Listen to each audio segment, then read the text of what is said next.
¿qué tal? ¿Cómo están? Mi nombre es Daniel Verde y este es el canal Psicoterapia Virtual. Hoy vamos a hablar de algunos estados afectivos muy comunes para todas las personas. Me refiero a la tristeza, al duelo y a la depresión.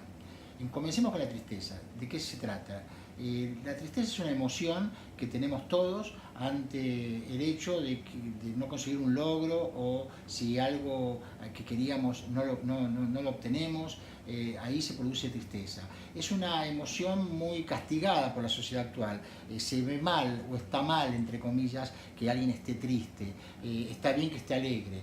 Gran error. Hay que dejar cursar la tristeza como debe ser, igual que cualquier otra emoción humana, y no reprimirla y no sofocarla. El duelo, en cambio, se implica una situación mucho más profunda, mucho más dolorosa, y está relacionado con la pérdida de alguien, con la pérdida de un ser querido. La situación quizás de máxima es cuando cualquiera de nosotros pierde un familiar, un ser querido o un animal. Es decir, cualquier ser querido que muere ya no está entre nosotros, y eso implica un gran dolor.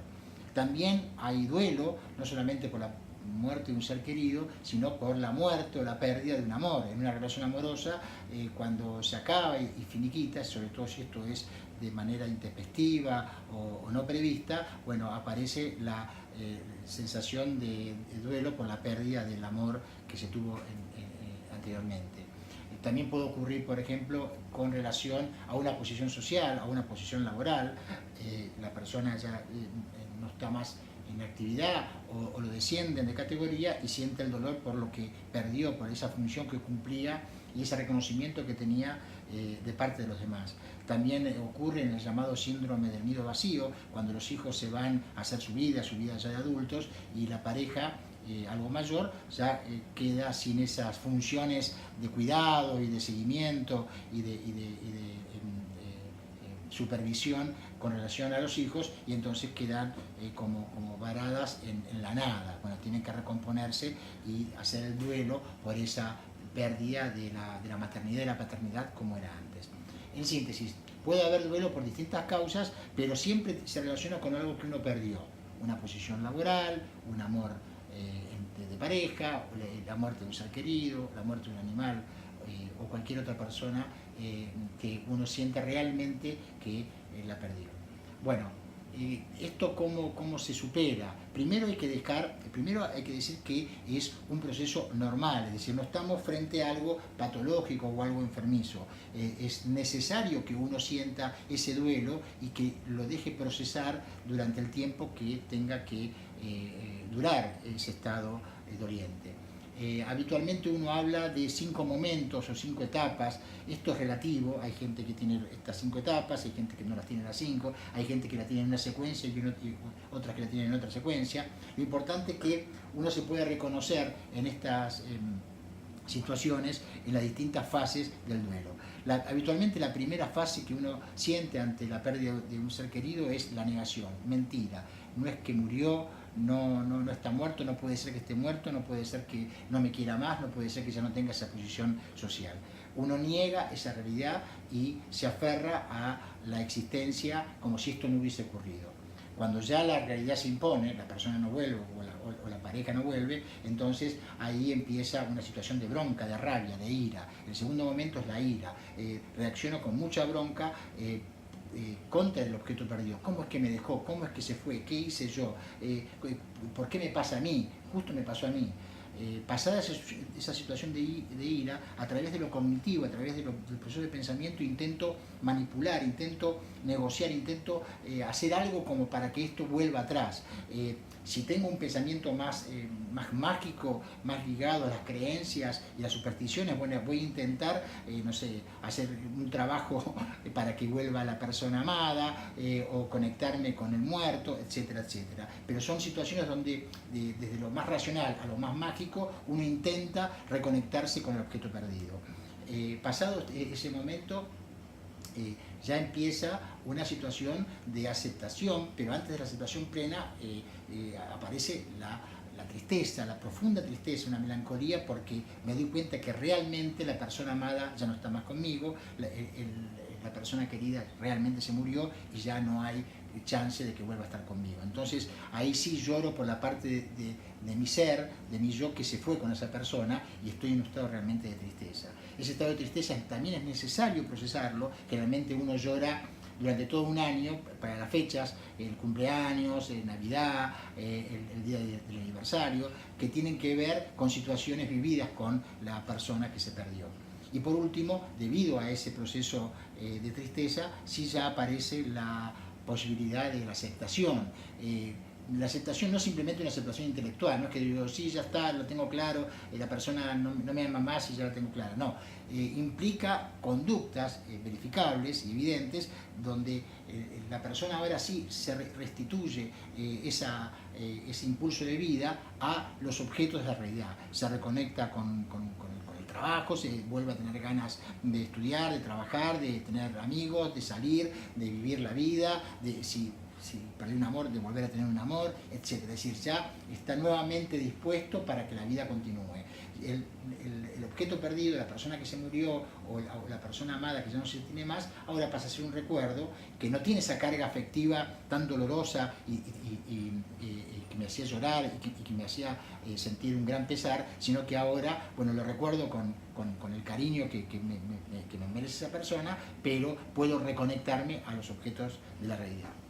Esto en cuanto a el duelo, que como dijimos es normal, es un proceso que no hay que reprimir, que no hay que apurar, que no hay que sofocar. Y tampoco hay que medicar, porque a veces, esto lo he visto en mi experiencia tanto profesional como de vida, que una persona está en un proceso de duelo y se lo medica, o se automedica, peor aún. Error, son procesos que tienen que dejar que cursen normal y habitualmente. Quizás una estrategia que sirve mucho para superar el duelo es poder hablar de la persona que se perdió, poder hablarlo, poder procesarlo. Si en ese habla se requiere de una ayuda profesional, bueno, puede ser, pero esencialmente debería ir cursando y superándose espontáneamente a través de ese habla. Así que por eso digo que cuidado con la automedicación o con la medicación, porque no es realmente necesario. Ahora sí vayamos a la depresión. Así como decimos que el duelo tiene que ver con la pérdida de un amor, de un objeto, de un ser querido, muchas de estas características las vamos a reconocer en la depresión. Pero a diferencia del duelo, la depresión ya es una patología, no es un estado normal de una reacción espontánea y natural del ser humano ante la pérdida de un ser querido, sino es una reacción patológica ante una situación también de pérdida que muchas veces puede ser absolutamente imaginaria. Entonces, definamos primero eso, es decir, no banalicemos a la depresión. No vale esto de estoy depre, me siento mal, estoy bajoneado, no.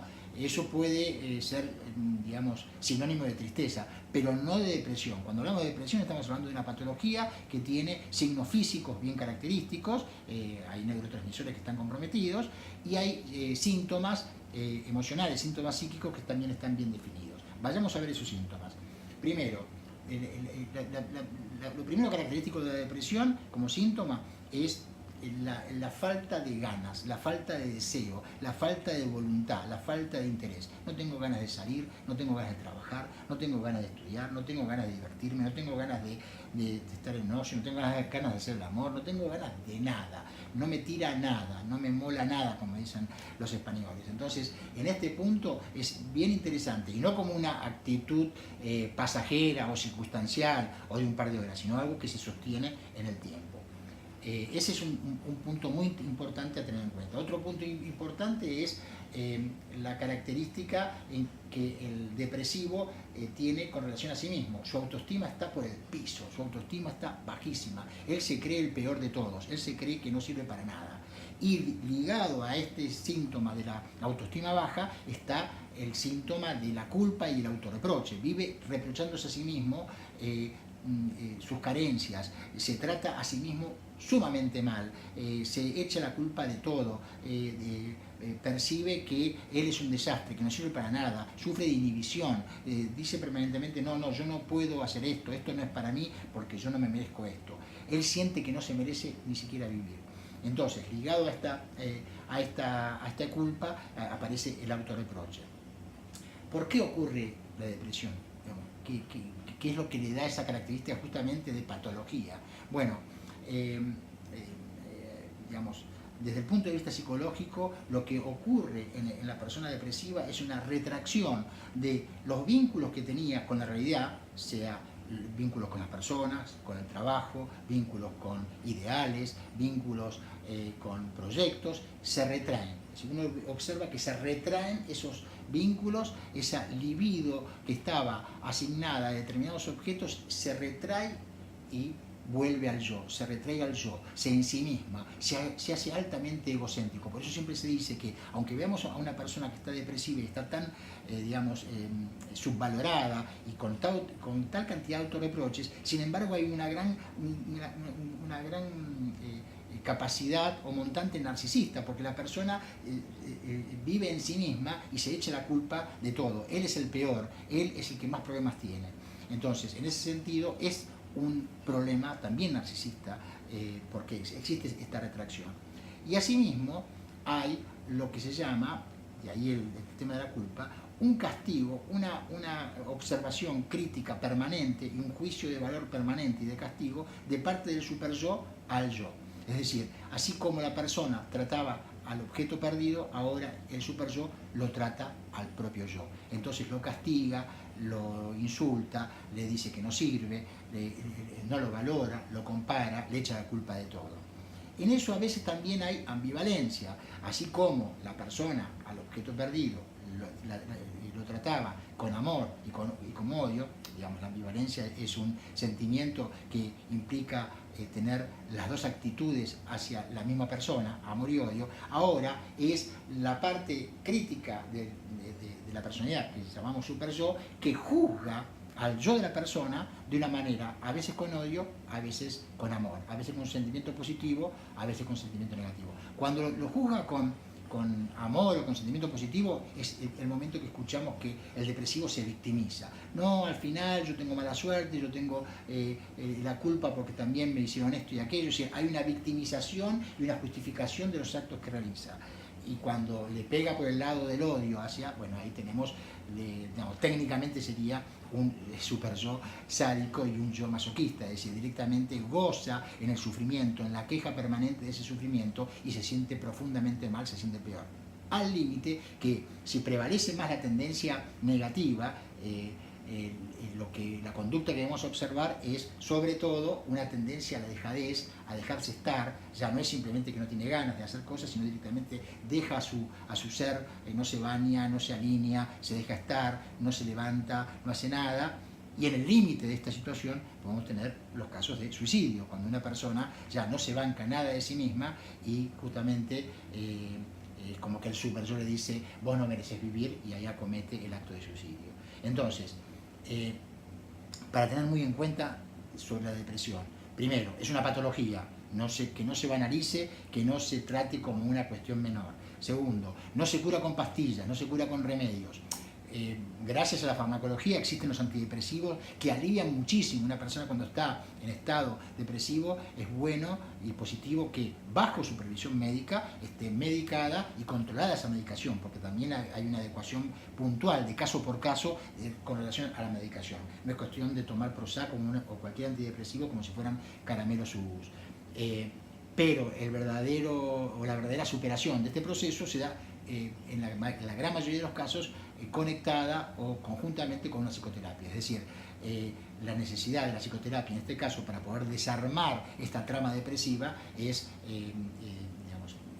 imperecedera, porque no hay otra chance de superarlo realmente y de no correr el riesgo de una situación que puede ser mucho peor, dado que puede terminar en la total dejadez, como una falta de vida, o directamente en suicidio. Así que ténganse mucho esto en cuenta, que no es que jugar con la depresión, y si cualquier persona que tenga depresión o si tienen algún amigo o pariente depresivo, denle estos consejos porque, bueno, realmente lo amerita. Claro, la depresión no sangra, la depresión no tiene síntomas físicos, salvo algunos signos internos muy puntuales, entonces parece que es algo pasajero o que le pasa a cualquiera. No, lo que le pasa a cualquiera es una sensación de tristeza. La depresión es una patología.